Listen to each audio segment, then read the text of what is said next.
All right, it's the Ringside Wranglers Wrestling Report with your host, Haz-Bin and Jack Jaw. Welcome, wrestling fans. I'm your host, Jack Jaw. This is the Ringside Wrangler Wrestling Report. I'm here with the Haz-Bin. We're talking everything WWE, AEW. We're talking everything to do with pro wrestling, indies. We're going to talk about what's coming up and what happened at WrestleMania.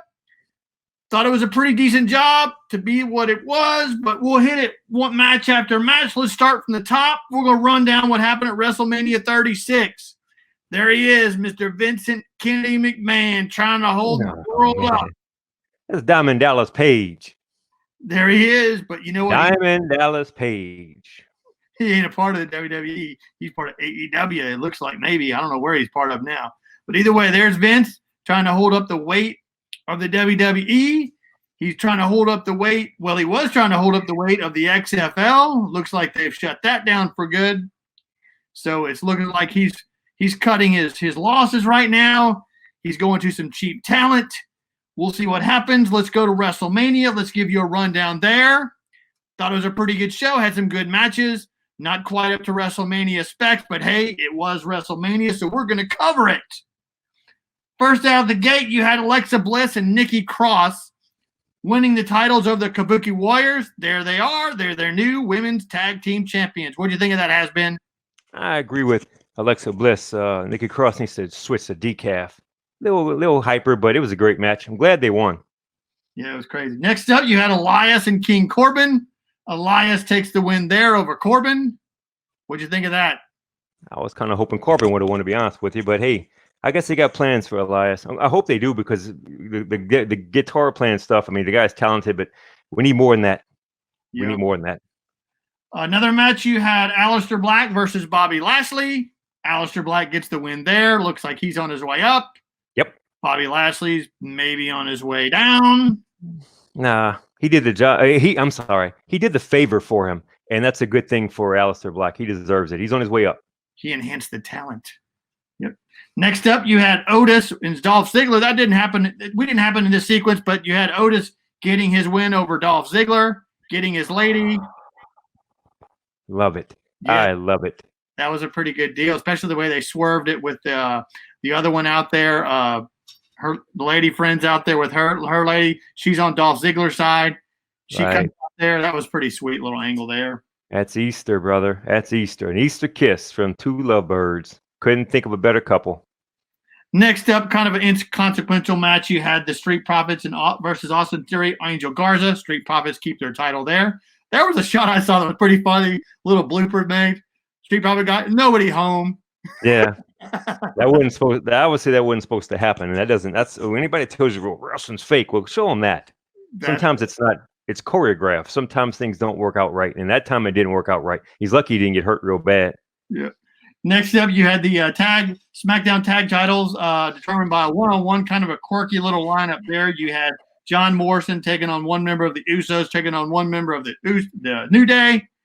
This went back and forth. I thought this was a very entertaining match for a no-crowd studio match.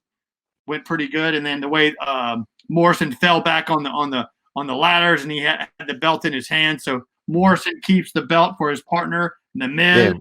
Of the 6 people in that match, those 3, in my opinion, were the 3 best workers, in my opinion. And, Morrison winning it, I think it was right, because those guys are hot right now. But I don't know about you guys, but Morrison's physique, my God, that dude is in such great shape right now. He's just like Drew McIntyre. They went away for a while, kind of got their heads straight. They came back, and I mean, they're on fire right now. They look $1 million, and they just wrestle so good, and they got the whole world ahead of them.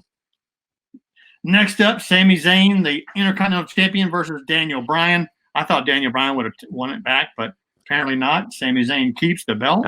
Again, he did the favor for Sami Zayn. There's a reason for it. Sami Zayn has been thought of as always kind of like KO's backup buddy or whatever. But Sami Zayn, if you think about it, you read Daniel Bryan's book, you read all these other books, and Sami Zayn and Cesaro, those guys have a great relationship back to the Ring of Honor days and in Japan. This is a very good worker, man. He's a very good wrestler. He may not play the part right now, but I'm telling you, there's a reason why he and KO came over as a package deal. And I think they're finally going to let Sammy run with the ball, if you will, for a little while. At least I hope they do. And that's probably why they had Bryan do the favor for him, because it was only right. I mean, he had his chance. I mean, Brian had the magical moment in New Orleans, WrestleMania. He'll live there for the rest of his life. I'm glad to see that they let Sami Zayn get some props for, if you will. That's right. Next up, you had Bayley defending her belt against Sasha Banks, Lacey Evans, Tamina, and Naomi. Bayley keeps her belt for the moment. Expected. But you can see the writing on the wall right here. Just like when all this coronavirus garbage goes away and everything is back to normal, it's going to be 50 times the traffic, 50 times this, 50 times. These two women are going to inevitably battle. I'm talking about Sasha Banks and Bayley. They're going to battle, and Sasha's going to win that belt. It's a no-brainer. I mean, you don't have to be a booker or a insider or a mark. Dude, it's there. You can see it coming. Like the black clouds offshore with a hurricane coming in, you can see it coming. Next up, you had the Kevin Owens Seth Rollins match. I thought easily by far the best match of WrestleMania. It was. Outside of the Undertaker match, but that match right there went back and forth. You thought Seth Rollins won it. He said he didn't want to win it on a DQ, so he came back and continued the match. Kevin Owens, the best of him. That was KO's WrestleMania moment. I'm sure he would prefer to have it in a football stadium and Raymond James like it was supposed to be in front of 80,000 folks instead of the empty Performance Center facility. But that one and Edge and Randy Orton, those two stole the show. No doubt about it. Yep. Next up, Rhea Ripley, Charlotte Flair. Charlotte Flair back to her old origination where she went. I told you from day one. Charlotte Flair had everything to lose in this match. If she would have lost this match, it would have, in my opinion, would have dropped her down 100%. I mean, now that she's winning the belt, she's going to elevate all the women talent in NXT. And little inside secret everybody knows about Ripley's visa or whatever her deal from Australia. It ended up going out, expiring, and with the coronavirus deal, she couldn't come back. So when she went back to Australia, she's stuck there. It's going to take a long time for her visa to get back in play. So that's a big reason why she had to drop the belt like that, because of that. It wouldn't anything to do on her end. But whether or not that visa would have been in play, I told you guys before, if Charlotte Flair would have did the job, if Charlotte Flair would have done the favor of that match, in my opinion, it would have set her back a million years. Her winning the belt was only right. And now she can go and elevate the talent at NXT until Ripley can come back with her visa, and she'll probably get the belt back. Hey, Ripley looked really good. Very talented lady, great shape. She put a hell of a fight up, and I'll give her credit. I think if she wouldn't have had to lose that visa deal, maybe she would have won. Who knows? But it was a great match. Both women put each other over very well. It was one of those women matches where normally it's the bathroom break, not on that one. Anytime Charlotte Flair's in the ring, because of the legacy that her father started and she's keeping on going, it's not fair to her. No doubt. Next up, Becky Lynch, I thought was going to lose the belt, but she holds on to it against Shayna Baszler. A little pin when you're not realizing you're getting pinned. That was a good way for her to win because it didn't make Shayna look like she got completely outwomaned, if you will. I really would have liked to seen Shayna win that belt. I'm sure she will at some point, but it was a good way for her to do the honor, if you will, by losing in that way. It would look like a back roll, if you will, something like that. And it lets her lose with grace. She keeps her fire streak going. And I mean, she's just like Kurt Angle. She's just like Brock Lesnar. She's the female MMA star. Like when Rousey was here, she's going to be back. I guarantee she's going to win that belt. It's just a matter of time. Then you had the Iron Man match. Seems like it took well over an hour. Edge and Randy Orton. That match just went on and on. I heard that Vince wasn't too happy with this one. He thought it just went on way too long in the back. Look, man, I love Edge. He's a Hall of Famer. I'm glad to see him back. He's a wonderful talent, and he had that neck surgery with all the technology going on in the world right now. You can make surgery come. In fact, I'm being told that Corey Graves might be thinking about making a return to the ring now because of what he saw what happened with Edge and the neck surgery that Edge had, the second surgery. His injury was very similar to what Edge's is. So he's thinking about talking to Edge about going to Edge's doctor in Pittsburgh and maybe having that surgery. And I wouldn't be surprised if he did. You may be seeing Corey Graves back in the ring again. I mean, technology now with medical is a lot better. But with all that being said and done, I told you guys before, I love Edge to death. He's a great talent. Adam Copeland, if you will, wonderful guy. But having Randy Orton lose that match to me, I don't know. I wasn't comfortable with it. Yeah. I just wasn't comfortable with it. A guy comes back after 9 years off and beats one of your top dogs. Edge deserves the win because of his stature, Hall of Famer, and everything he's done. But I mean, Randy Orton, man. I mean, what does that mean? I know. Who knows? Where does this go with him? He's I the got a blueprint. lot of stuff to figure out in the coming months with WWE. Next up, you had the great match. To me, great non-match. I guess I should have said. I'm really sure what you want to call that, if it's a match or not. It was just like hocus pocus. You're here, you're there. John Cena, the Fiend, Bray Wyatt, going back and forth with old Cena in his thugonomics / his little small little pants he used to wear. Then you had Bray Wyatt. Then you had him as the Fiend. You had every little angle you could possibly that these guys have been a part of the last 15 years. They had a little flair of it in this match. That could have been the stupidest match of the night. It could have been the most boring match of the night. It could have been the match everybody couldn't stand. It comes out to be perhaps one of the greatest spectacles ever put on. People are still watching it over and over again. Whoever was the brainchild behind it, God bless them, because I would have never dreamed. And kudos to John Cena for even doing this, because at his stature, 16-time champion, you could say, well, there's no way I'm going to do the favor of this guy. But basically what they did is what you said, Mr. Jaw. They went back to when Cena started with ruthless aggression as a punk kid, calling out Kurt Angle on SmackDown, made his way into thugonomics, and then made his way into the blue jean wearing guy, and all the way up to where he's at right now with the hairstyle out. And Bray Wyatt just beat the living hell out of him. And kudos to John Cena for that. It really put Bray Wyatt over as a monster heel now. And as we found out on SmackDown, now he's going after the new world champion Braun Strowman to relive their gimmick of the family. Yeah. And that's a great way to sell it. I mean, and kudos to whoever did this, because that was like I said, it could have been a joke or complete waste. They made it worth the while. Yeah. And again, kudos to John Cena for doing this, because he basically had no offense whatsoever. He was completely just downgrade. He completely sold his whole match, and God bless him for doing that. I mean, he took a hell of a man to be willing to do the favor for Bray Wyatt, and he did. And I earned a lot of respect for John Cena in that match, because anybody else would say, "Oh, I'm not doing that. It's going to ruin my credibility." What credibility? He's a 16-time world champion. Okay, and the fact that he did that for Bray Wyatt, probably he has more fans now than he did before. So yeah. And then the main event, the final match on Saturday night, I thought this was a great piece. Undertaker and AJ Styles. This was like watching a movie almost. Yep. It was back and forth. There were a couple of things that happened during that match that really quite didn't follow. The point where the doors dropped down and those people came out. Yeah. I really wasn't sure what the deal was with that, but he lays them all out. This match goes back and forth. He cut his forearm. He cut his forearm in his elbow. That wasn't supposed to happen. And God bless him for continuing on the match, because he could have easily got an infection with that, being out there in all that dirt and sweat. But he fought through it. And I told you guys that Mark Calloway, or AKA The Undertaker, told AJ Styles before, because this was done. I found out that all this stuff was taped 2 weeks before WrestleMania happened. By the way, all this stuff. So we had said last week The Undertaker really put AJ Styles over, and said that he gave him 100% props for never giving up and bringing it the whole match. And now you can see it. You can see exactly why Undertaker said that, because AJ Styles was 100% from the opening contest. There wasn't no bell, just from the first haymaker thrown. AJ Styles was there the whole match, and kudos to him. He really sold it really good, and those two guys really did well. And I don't think, just like what happened with Cena, I don't think this is going to really ruin AJ Styles' career. In fact, I think it's going to probably elevate it, because everybody in their career at some point has taken an ass whipping from the Undertaker and has made it on to great heights. And I'm gonna think that AJ Styles is going to be just another example of that.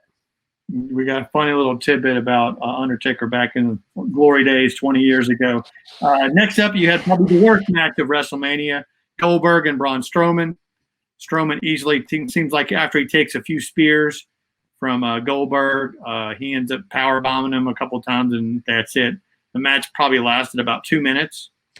Probably would have been the same thing if Roman Reigns were there. And just like we said last week, I think it was the right call to make, that if Roman Reigns was going to go over Goldberg and win that belt, it was only right that Braun Strowman would come in and go over and say the whole thing he said about opportunity knocking and having an opportunity, running with it, and the whole thing, because it wasn't known that, no one expected for Roman Reigns to not want to wrestle the match because of his past historical history with his illnesses and his health. And God bless the man. I mean, he deserved it. Roman Reigns had the right to do what he did. Okay. And there's going to be no hard feelings. And if there is, that's crap, because the man, he's come back from a scary cancer and things of that sort. And he's fought it, and he's come back, and he's really good. And Braun Strowman stepped in there and he won that match like he should have. So kudos to the booking team for putting a belt on him. And right off the bat, he's got a major feud with his former mentor with the Wyatt family. So that's great. That's good stuff. Yeah, I thought reading the stories this week, it looks like McMahon and Goldberg had some stuff going on behind the scenes. Goldberg said it wasn't part of his deal to lose to a last-minute guy, Braun Strowman. And he was okay to drop it to Roman Reigns, but he didn't want to drop it to Braun Strowman. It's not dropping. It's not who you drop it to. It's dropping the belt. Period. It could have right. been you and me. It could have been you and me fighting the guy. The Right. bottom line is he was going to be a transitional champion, so to speak, because of his commitments. He's not a full-time wrestler like Brock Lesnar. So Brock dropped it to McIntyre, and we can talk about that. And we said last week that we guaranteed there were going to be 2 new world champions. We didn't know about Charlotte, but we knew there'd be 2 new world champions. And we said that last week when we did the show, and it came true. And that's kudos to the booking team for doing that, because it was always said that Roman Reigns was going to beat Goldberg, and with him not being there, Strowman comes in. He should get that shot. He did. And it was always common knowledge that McIntyre was going to go over Brock, and he did. So kudos to them for keeping their word, because this stuff was taped 2 weeks ago. So even though McMahon said, if you tell anybody on the internet, you're fired, but even still, stuff still leaked out a little bit, and so we kind of knew what was going on. Yeah. And then the granddaddy match of them all, the main event, Brock Lesnar, Drew McIntyre. We knew where this was going from the beginning. This was a pretty exciting match. The way he hit his Claymore kicks a few times, but he took a couple Suplex City slams, and I loved it when the first time he did one, he jumped out, but not even one count of one, and Brock looked at him like he was, what's going on here? That was an exciting match. I was happy to see Drew McIntyre win it. Yep. Would have been nicer in a huge crowd, but hey, it is what it is. And the whole thing about after the match ended, less than 20 minutes later, Paul White, Big Show, comes out, challenges them. They have an impromptu title match right then and there, which is behind the scenes, only on the network exclusive. I don't know this for a fact. I'm just guessing that because Big Show's new movie just came out on Netflix that he's doing, that new series he's got, I think they may have been trying to put that over by having him come out there, and that's a good way to do it. So, yep. And it also shows how monster of a guy, you got a guy who wins a tough match against a beast like Brock Lesnar and only have 20 minutes of rest time. And now you got to come back out again and fight the Big Show. And anybody who's a wrestler can tell you that it's really difficult for your muscles when they cool down and to warm them back up again. And even with only 20 minutes of recovery time, it's tough. Now, I'm no wrestler by any means, but I have a lot of friends, so do you, in the business that know this. And they tell us time and time again, it's very difficult for you to have to cool your muscles down, warm them back up, cause a lot of stretches and injuries, things of that sort, pulls, aches, strains, and he avoided all that. So that's a hell of a man right there, McIntyre. I think he'll be a great champion, and I'm looking forward to seeing him carry that belt around for a while. All right, next one, Punk. There he is. You're new. He's like, is it considered the Universal Championship, or is it just the WWE? Universal is Braun Strowman. That's WWE World Champ. All right, there we go. Next up, Punk. Here we go. Actually, so where are we going? I believe Strowman's a world champ. Yep. Strowman's a world champ, and Brock was the Universal. So this time of the year, after a typical WrestleMania, you start to have a bunch of shuffling. The next build-up is over the next 3 months to get to SummerSlam. So we're looking at where we are at now. I'm telling you right now, normally the Raw after WrestleMania is typically one of the most exciting Raws of the year. This year, given the circumstances, you had no idea what to expect, but you knew right out the gate where this was going. I think McMahon is hemorrhaging cash with the XFL. He's hemorrhaging cash paying all these one-time, one-event guys, and it became very obvious quick. You had a bunch of NXT crossovers on Raw's show, so it looks like he's going to be building some cheaper talent for the next 3 months going into SummerSlam. Just my opinion. Hey, he brought Nia Jax back like he normally would. Normally, that's kind of like the old Nitro when a different person shows up. Like, how do we expect this to happen? Nia Jax came back and with the double knee surgery, double ACL tears. It's wonderful to see her do that. But you said it best. The whole thing about the WrestleMania, the Raw after WrestleMania, that you do have the element of surprise of the people coming in.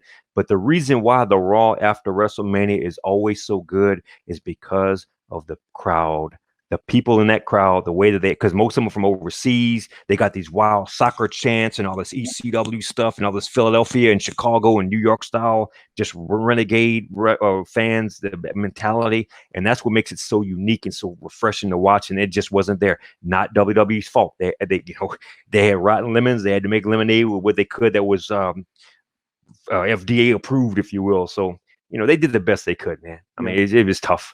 Yeah, normally the Raw. I really thought that the WrestleMania was going to be a joke. We talked about it last week, but all in all, they did the best that they could. And yeah, it could have been a lot better if it were live, but considering what they had to work with, I'll give them a solid B+ on it. You can't give them an A, and it's not their fault because of the situation involved, but I thought it was going to be more like a C- D. I'll give them a solid B+ because they did the best that they could with what they were working with. Yep. So let's just go a quick rundown of what happened on Raw. Right out the gate, you had Osaka taking out Liv Morgan. That was a decent match. You had Street Profits and Bianca Belair, which is their new alliance they formed at WrestleMania. They took on Angel Garza, Austin Theory, and Selena Vega, your favorite. I'm afraid I got to get with the program. I had no idea that Montez Ford and Bianca Belair were really husband and wife in real life. I had no idea. I had to put two and two together on that. I was wondering why they were giving her so much love and all, but now I understand why. And she's a very talented superstar on the female side. I think she could be the type that, and even Charlotte Flair said it herself. I read that she's really fond of Bianca Belair, and I could see those two women going for the NXT title for a while. And I wouldn't be surprised if Belair actually goes over in a match or so. That's the type of person that Flair wouldn't have a problem doing the favor for, because she's definitely the future of that company, as well as the Street Profits. I mean, they were always really remember when they first came in doing all those cool vignettes they were doing and stuff as they made their way to Raw. I can see them holding belts for a while too. Yep, there you go. Next up, so Street Profit gets the win there. You had Aleister Black continuing the momentum he got. He took out Apollo Crews. Then you had Ricochet and Cedric Alexander. I got a story about the two of those guys at the end. They go over Oni Lorcan and Danny Burch, NXT guys, I'm sure. Hey, one of the good things about having these matches in the Performance Center, I'm noticing, is that a lot of these NXT guys are like, who the hell are these people? They could be independent folks from the Florida area. Maybe they were in the OFCW. They may be in the Tampa or Orlando area, maybe Miami or anywhere in Florida. If they're within a 100-mile radius or so, independent folks like our good friends with Pro Wrestling 225, they're getting a call up to go to the Performance Center. They're actually getting a chance to go on television, albeit taped, and take on these guys, and they're getting some valuable camera time, even though it's 2 weeks taped behind. Doesn't matter, man. You get wrestler A and wrestler B, the local indies in Orlando, go and get their ass whipped on Raw, but hey, dude, you're on television, you're on primetime TV, and it was the most social media deal, and I expected it was gonna be the highest social thing, because what else the hell you got to do? You can't watch it on TV. So of course it was gonna be the most socially active event of the year with WrestleMania. Obviously it would be, but it's really good to see those local independent guys in the Florida area get some playing time, if you will, because that's the best way you're going to get street creds, to go out there, whether you do the favor or not. Just go out there and make it happen. Good for them. Yep. Then Drew McIntyre takes on the Big Show at the end of the night. Drew McIntyre gets the win there. So the only thing I can say about what's going on now, Raw is weak now, getting worse. Yeah. WWE, they're just getting exposed so bad for not having good stories right now. The empty venues they're wrestling to, the bad stories, it's just looking really, really bad. And you got to figure, you've got this Monday's the 14th, so you're gonna have the 14th, the 21st, the 28th. The absolute soonest, I mean, I don't even think they're going to have it on May the 4th. You're probably talking May the 11th would be. So you've got 4 more of these Raw shows playing to an empty thing. I would start plugging, hey, next week's Raw is the best of Monday Nitro. Next week's Raw is the best of Raw. Next week's Raw is, that's the only way you're going to make this work, because I think your storylines are going to get weaker and weaker. Yeah. And this goes to show you that, and you read it, and like I said, with all this pandemic stuff going on, I haven't had really lots to do. My hours have been cut like everybody else would work. So I've been reading all my old wrestling books. I've probably read 7 wrestling books in the past week. And I've gone back and I've read these books from like JR's new book, and Steve Austin and Arn Anderson and Ric Flair and all these guys. And they all say the same thing. The fans mean a lot to that match. You can put two guys, you can Ric Flair and a broomstick in the middle of a ring, and it'd be a great match, right? But if you don't have the fans out there heckling Flair because he's a heel or cheering him because he's a face, whatever, the fans have a lot to do with that match. And don't make it known for a second. If anybody wrestler tells you that going out there and wrestling by themselves without fans, they can do it, it's tough because you get to feed off of something. Whether you're booked to win the match or lose the match is irrelevant. The whole way the match gets started, you got bullet points, you put together match. Sometimes it gets called as the matches go. But the bottom line is if you don't have the fans there to kind of give you some gas to go to speak, you're going to run out of fuel. And the way this is going, Mr. Jaw, man, we might be having SummerSlam might be in the freaking Performance Center in August if this stuff doesn't come anytime soon. So, yeah, do you hit the panic button? Yeah, the panic button should have been hit a long time ago, but there's no reason to freak out about it. You just have to be contrite. Yeah. Could it have been a better WrestleMania? Yes, it could have. But what you're dealing with right now, and that's AEW, that's WWE, that's the New Japan or Ring of Honor, whoever the heck we're talking about, you only have certain things you can deal with. I really thought in my heart the WrestleMania was going to be a joke. I thought it was going to freaking suck, but it didn't. It was, to me, solid B, B plus. Okay, could have been a whole lot worse. Yep. So I queued up NXT. I sped through that, and I just couldn't the thought in my mind was, who cares? The best people on NXT will be coming over to Raw soon, so I'm just going to leave it at that. We don't have anything to talk about NXT this week. We'll cover it again next week if it merits it. On to SmackDown. SmackDown this week, you had somewhat of an interest because you did want to see Braun Strowman as your new SmackDown Universal Champion. He kicks off the show. Out comes Shinsuke talking smack, and guess what? He challenges him to a match later on that night, so that's going to be your main event on SmackDown. Then you had a WrestleMania 36 rematch, the women's tag title match, Alexa Bliss and Nikki Cross taking on the Kabuki Warriors. Alexa Bliss and Nikki Cross get the win again. I'm shaking my head because Nitro did this. Raw does it. I don't understand. Of course, now with the network, it's probably a different one. When you got people back in the day when we used to have to pay $40, $50, $60, $70 for a pay-per-view, and then 24 hours later, you're going to have the match again on free cable or free style, if you will. Dude, the people that paid for that pay-per-view, I would be just mad as hell. Why did you make me spend $70 to watch a pay-per-view and you can show the same match 24 hours later? It's a little bit different now with the network because it's like only $11 or whatever, and some people whatever. But it's just, I don't know. I never was fond of that. Yeah, it always rubbed me the wrong way too. Next up, you had Dolph Ziggler coming out there with his new lady friend, I guess, and Otis and Mandy. You had Tucker from Heavy Machinery taking on Ziggler. Ziggler gets the win. Ziggler walks out, saying "ooh-hoo," crying and stuff. So I guess this angle will continue on. Who knows?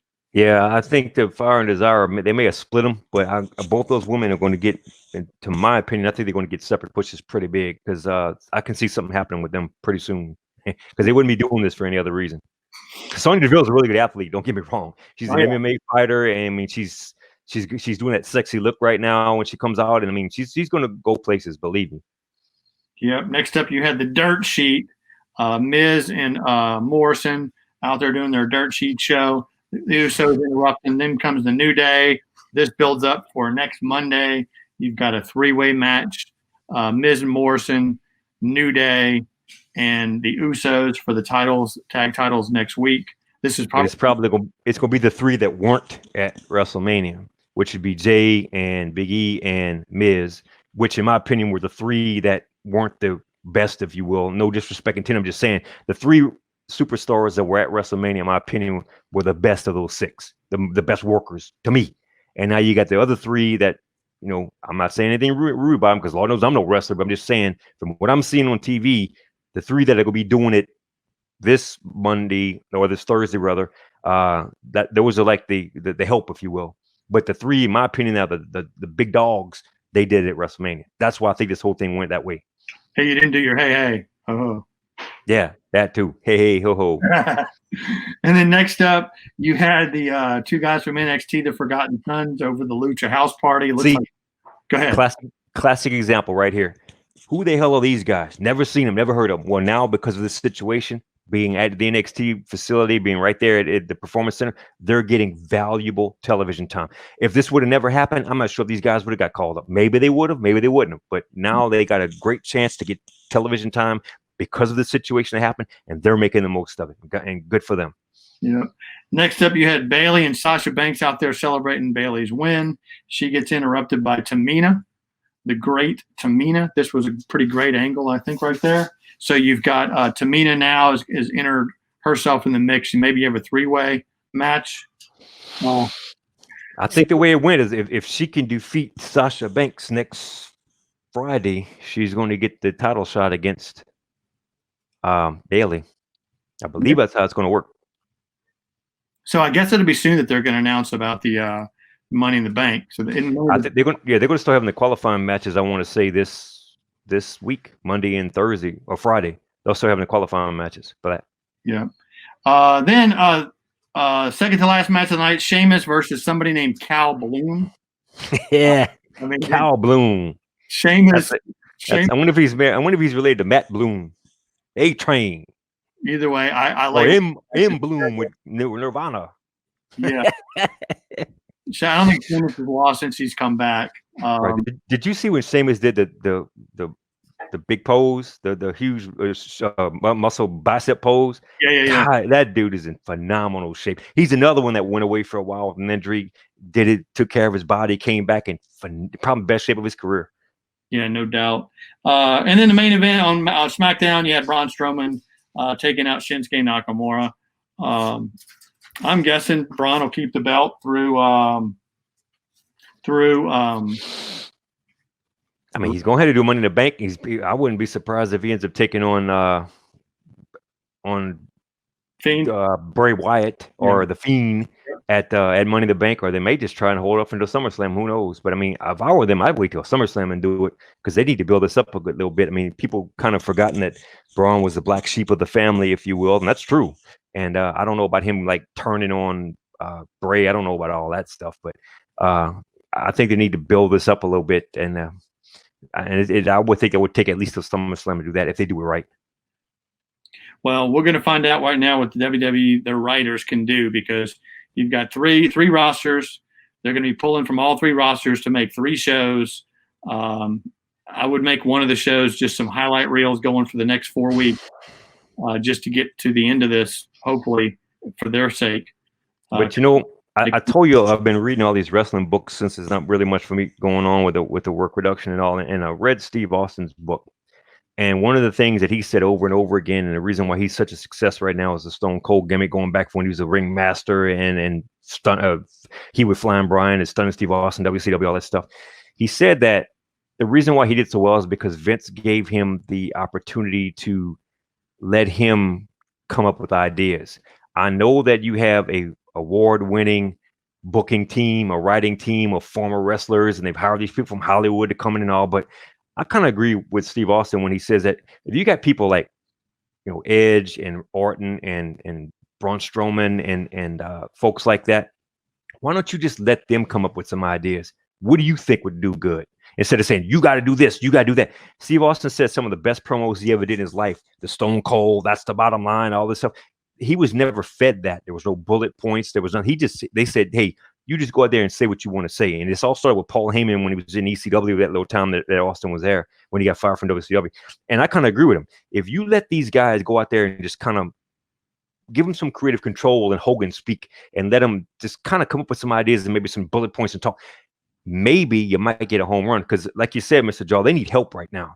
You can't rely on these Hollywood writers and former wrestlers and all to come up with all these storylines. You need any kind of help you can. They're not going to let the common Joe and John like you and me go out there and do it, which is a shame. But if you got guys in there that have the talent, ask them what they think they might want to do. Because you saw what happened with Steve Austin. You might hit gold mine. And any help they can get right now, I know they would appreciate. Oh, yeah. 7 hours of content a week they got to come up with. So that's counting the main event show that they do, or the 205 show if they still do that. You got 7 primetime hours of content you got to fill. So good luck to them. On to AEW, our favorite right now, because they've shown that they can put on a show to the empty crowd.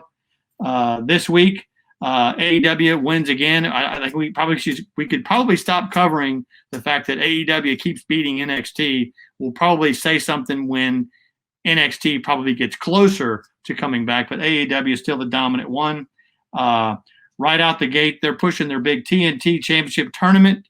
That's their TV title version of a championship, which we've always been saying they need a mid-card. First up, you had Lance Archer versus a, you don't like it, jobber.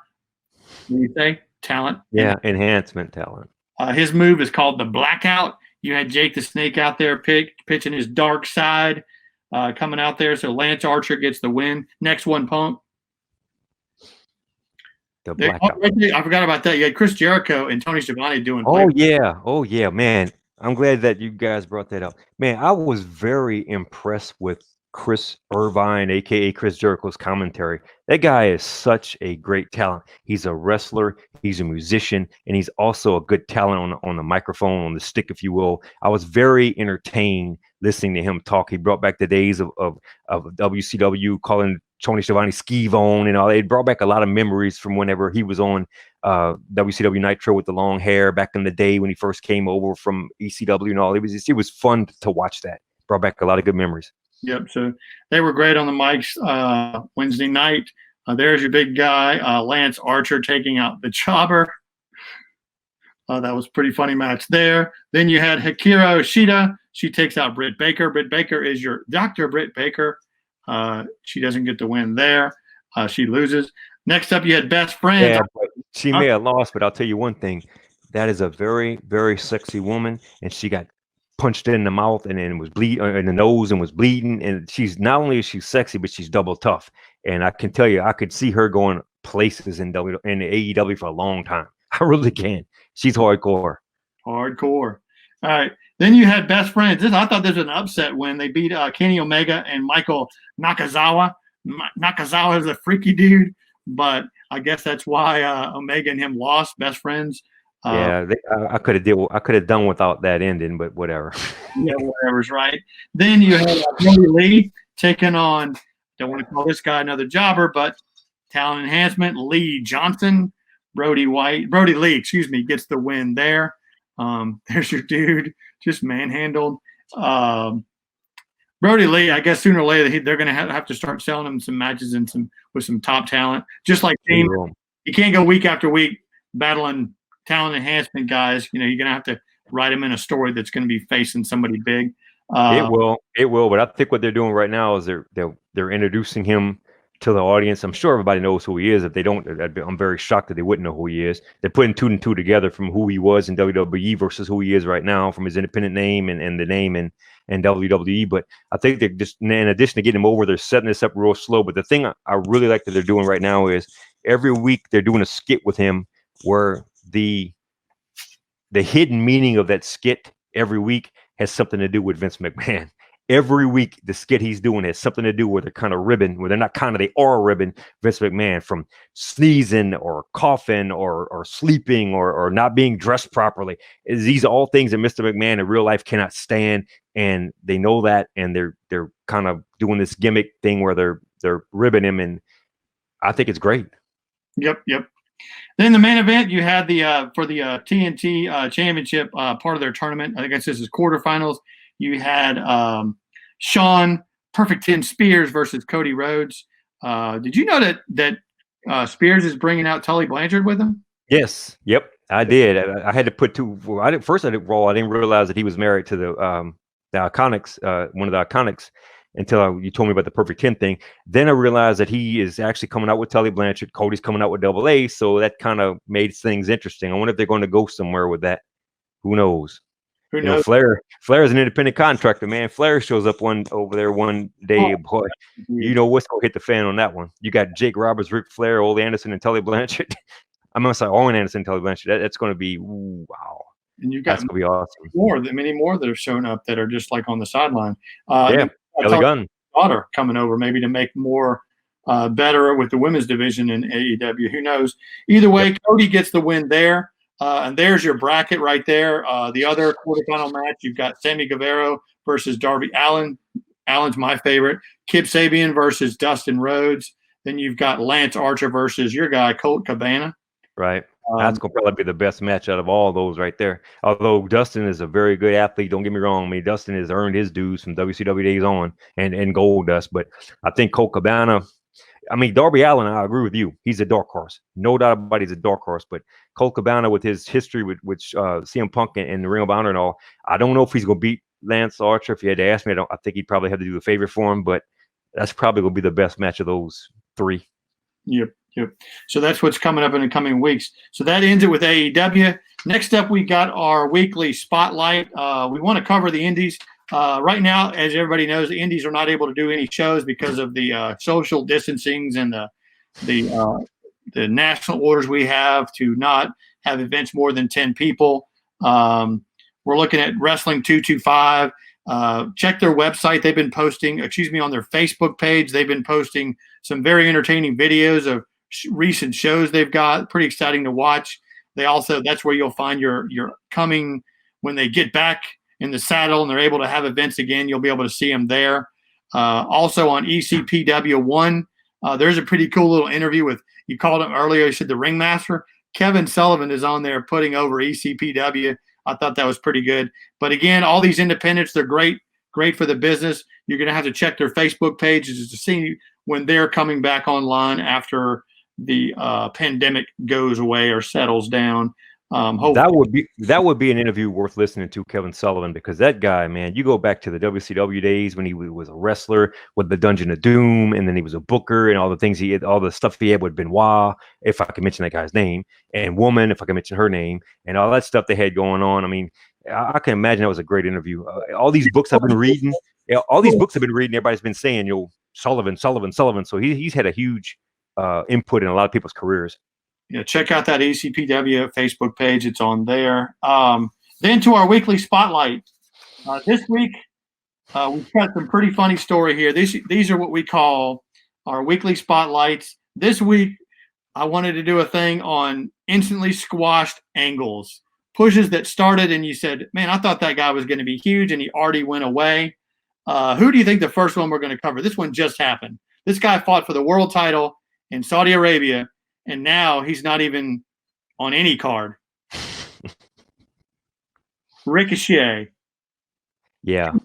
He went from, check that out. Look at the moves he's got right there. Diving out of the ring, landing on his feet to go. That was his NXT. That obviously launched him from NXT to Raw, worked his way up in a matter of months, and he's fighting for the world title. Loses it in a squash. Then he loses the 24/7 title match. And then now he's not even anywhere to be found. And they bring back the Tuesday night show on FS1, in which they're doing social distance, like we're doing with the podcast, or on like we're doing now, video.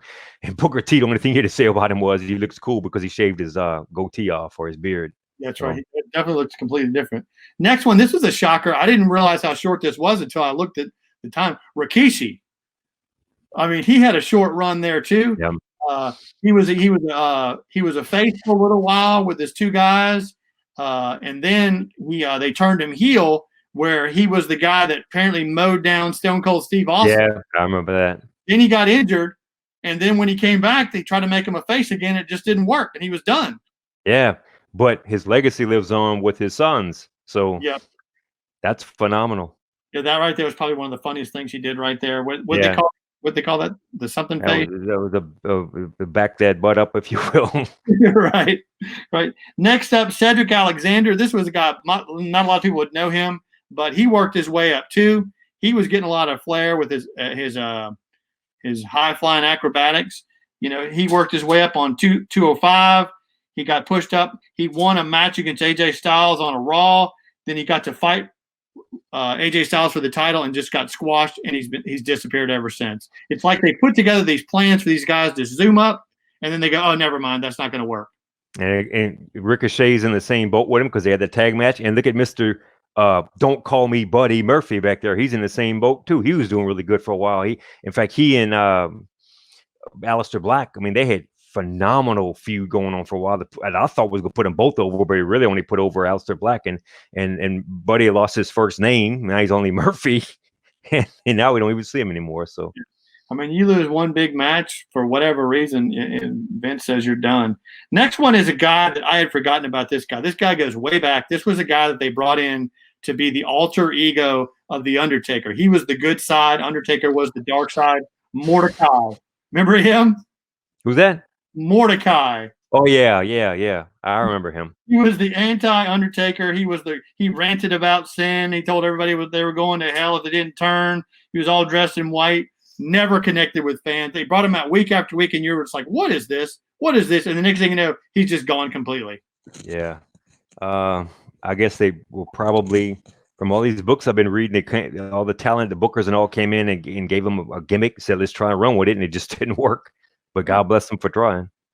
Next up, Alex Riley. What another bust there. He got his push. As long as he was sidelined with he was tag team or whatever with The Miz, he was moving on up. And the second they separated the two and they made one of them a face and one of them a heel, that's just when it just fell soft. That was his induction right there to say, hey, your angle's over from the Big Show straight into the wall. And you talk Zack Ryder is another one of them. I mean, Long Island IZ and everything. It just he's got him on the list. So yeah, Alex Riley's not even employed by WWE anymore. Next up, Kaval. Kaval was somebody that came over from Impact. He had that tough looking look. He had a match, a small little angle with Dolph Ziggler. It didn't go well. He fought for the IC belt one time, and then he was released. Big push up. They got, this guy's coming over from Impact. The big announcement of his signing and stuff on all the boards. Never took off. Put him in New Japan. He's got the look right now. He'll make $1 million. And here's your guy you just mentioned, Zack Ryder, U.S. champion. He won. Didn't he win a match? He won the IC belt or the U.S. belt at WrestleMania in Dallas a few years back. He did. Because he dedicated a match to Razor Ramon. Yeah. All right. What's his saying? Say it. Woo woo woo. Did you ever see the one where Ric Flair tried to get him to say woo? Yeah, that was the number one video or whatever they had for WrestleMania of the top 5. The number one was whenever people were trying to do the woo, and he kept doing that, and then Charlotte Flair comes out. After you eat the Snickers thing or whatever, he turns from himself to Charlotte Flair and she does it right. That was the number one commercial, and he's still getting some love off of that. All right, here's another one. This one guy, he's still around. It's just like we all know that he's underused. Cesaro. I mean, he got a big push early on. He was, he was probably one of the best wrestlers there. I mean, best. Who knows? He won the inaugural Andre the Giant Battle Royal. That's right. Face, and then, like always, man, if you go heel face, and look at these, he had 2 finishing moves. That one right there. Yes. This one that I think is one of the better ones where he throws a guy in there and comes up with that. That European uppercut, if you will. Yep. Yes. Well, there's another guy. I guess you don't even talk about him. Ryback right there. He was kind of a bust of an angle too there. Well, he had a bad attitude from what I had read. I mean, that's what it was. It was that they thought they were going to turn him into like another Goldberg or an Ultimate Warrior, and he just didn't have the right attitude. Skip Sheffield, if you will. But the thing about Cesaro, again, if you read Daniel Bryan's book, Cesaro goes way back with all 3 members of the Shield, plus Daniel Bryan and a lot of other folks as well. If things don't work out for when he was Claudio and Ring of Honor and all those things, but if it doesn't work out for him as a singles, you know what? Guess who just came back in phenomenal shape? Sheamus from Ireland. You put those two back together again. They left on good terms and they had magic going. And I don't see why they couldn't put them back together again if they just can't find nothing for them. I mean, why waste a good angle? The only reason why I went away is because Sheamus got hurt. Yep. And ninth on the list of the instantly squashed pushes, Rusev. Rusev Day. That was pretty good when they were teaming him with who was that guy right there? Aiden English. Aiden English, yep. It was just hard to believe that guy was so irrelevant before he tagged up with Rusev and started doing their little deal. Rusev Day was big. Then it became a face. That was like the number one selling item in the WWE store, that Happy Rusev Day. And then, as you can see, the next one, Punk, check this one out. He's just tired of the drama. And it's just like that's why his angle is gone. He's tired of this stupid stuff with his wife. And it's just, as you see where it's gotten him, he's not even on TV anymore. And that really disturbs me because, again, if you go back to reading all these books I've been reading, a lot of these guys said that they can remember times in their career when they just had absolutely nothing to go for them, and because they had guaranteed contracts, which I think he does, I know his wife does, he can just sit at home and collect his money, which I hate to see because, like we talked about last week when we had the 225 champ on, uh, if you don't get television time, man, that's the death of you. And I don't care how great shape the guy is in, you don't get on TV, it hurts. Personally, I loved it when he first came in, when he had that long hair and he was doing the barefoot gimmick. He was almost like a Umaga, God bless his soul. He was almost kind of like that. I mean, he was just coming as this wild Bulgarian, and his wife was speaking Russian, and that was a great angle. I loved it. And then he became Americanized, and just, I don't know. That's just me. I liked the first gimmick he had. I thought it was strong. Yeah. So hopefully he'll get something back going again. But I'm telling you, you said something there about the being paid to sit at home. I'm thinking the money that's going out the door in Vince's world, some of that's got to stop. I mean, he cannot keep paying these people just to keep them off of other people's cards, because, I mean, he had to have lost the XFL. He had to have. I know he did. The million. Yeah, of course he did. No WrestleMania. Absolutely. He probably lost billions of dollars. But the problem is, if these guys have guaranteed contracts, I mean, that's going to start. If you're going to buy that off, I mean, legally, that's going to hurt you really bad. And then if they do leave, they're going to go to AEW. And we've told me, you say AEW is our favorite. I'm not necessarily going to say it's our favorite. It's the better product right now. It's the better product of the two. Yeah. And just like when WCW got that Nitro train rolling, the whole thing happened. You start bringing in talent that are really good at other places, and now all of a sudden they start showing up on your show, just like Nitro did with Luger showed up in Minnesota at the mall that day, and it never stopped. You start bringing in Rusev, and you're bringing this guy and that girl and this person. Next thing you know, AEW, they ain't gonna be going up against NXT anymore. They're gonna be going up against Raw. That's right. That's crazy. And then it could happen just like that. So it's a tough decision, but I feel sorry for Rusev because all these guys and girls, all they want to do is wrestle. That's all they want. All they want to do. Yep. I mean, yeah, it's easy for us to say, well, if you're going to pay me $250,000, I'll sit on my butt at home. Of course I'll do it. But when you've been bitten by that magical bug that all the wrestlers, including our Wrestling Insider champ last week, Pro Wrestling 225 champ last week said, you get bitten by that bug, man, you don't want to stop. That's why Ric Flair is 70 years old and he still wants to wrestle. I mean, was it because he doesn't have the money? Yeah, because he had 4 divorces and save his money, but he still got it in his blood. Yeah. And last on our list, squashes that ended way too soon, or squashed pushes that ended people's careers or whatever. That guy right there, Lex Luger. I'm glad you brought him up. He was brought in to bridge the gap of I Am a Real American, Hulk Hogan days. And it was like they sold this. You wouldn't realize how short his time was in WWE. But like you said, he showed back up in Minnesota for the Nitro show. But he was the guy that was supposed to take it over after Hulk Hogan. And as you see, it's funny that those two guys are shaking their hand, because that's where they kind of Vince said, okay, we're going this other route, and the leader of our stuff is going to be Bret Hart and not Lex Luger. So it was kind of crazy the way that went. I think Luger's highest moment was when he body slammed Yokozuna. That was a big deal. He beat him at WrestleMania, and then he got beat by he had to take a loss to right there Bret Hart, and then Bret Hart was the man. He wasn't, and then he very quickly went back to WCW. And see, for me, I think the highlight for Larry Fole, a.k.a. Lex Luger, was whenever he was in WCW as a horseman, and he took on Nikita Koloff in that best of 7 series, and which I believe he won that 4-3 with Nikita for the U.S. Championship. That to me was the highlight for me, because those were great matches. But again, with me reading those books, like I told you, I read Ric Flair's book from cover to cover. I read Arn Anderson's book from cover to cover last week, and both of them said it was almost like they had prearranged their book writings at the same time. They said that Larry Fole, a.k.a. Lex Luger, phenomenal body, took care of him, had football knowledge. He was a former football player in the USFL, Canadian NFL, and he came in with a great body and all this, and he was going to be their muscle, the horseman, but he never had it. Can you see this? He never had it right there. He didn't have it right there, and that's what got him kicked out of the Horseman. And right here, never had it right there. That's what he got him kicked out of the Horseman. He goes to WWE. He could have did this good gimmick thing. It didn't work out for him, man, because he just didn't have it right here. And then, of course, the whole thing happened with Miss Elizabeth, and the acute accusations of the drug use and all this other stuff. And if you read his, I think we talked about this a few weeks ago. He's got a book out right now. I think it's called Wrestling with the Devil or something like that. You need to read that book, because from what I've been told, I'm gonna see if I can buy it. he's got some really hardcore stories in there where he talks about how if you let wrestling get to you the wrong way, like a lot of it does to people, it can ruin careers. And I hate to say it ruined his, but I really think it did. Yeah, no doubt. Either way, that does it for this weekly spotlight. That's the end of our show. You got any final comments? Has-Bin.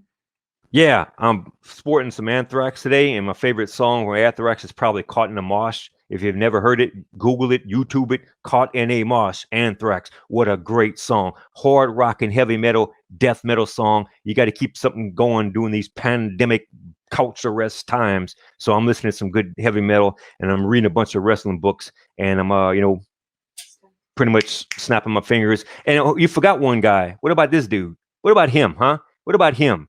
You know what people are saying about him? Owen Anderson, Ric Flair saying about him?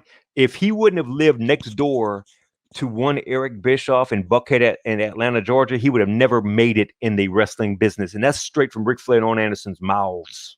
Yep, I respect very much. The self-high five man. So you're pitching Anthrax. Somebody gave this note to pitch the new STP record that's coming out this year. So STP is going to be on tour. Hopefully, if coronavirus gets hey, they're supposed to have the big tour with Poison and Motley Crue and Def Leppard and Lita Ford, and hopefully they'll do that. I mean, Tom at least swears to God it's going to happen, but I mean, we're talking about freaking August coming, and SummerSlam's will still be in the Performance Center. So who knows, man? Who knows? Who knows? Either way, I'm Jack Jaw. Put that title up, Punk.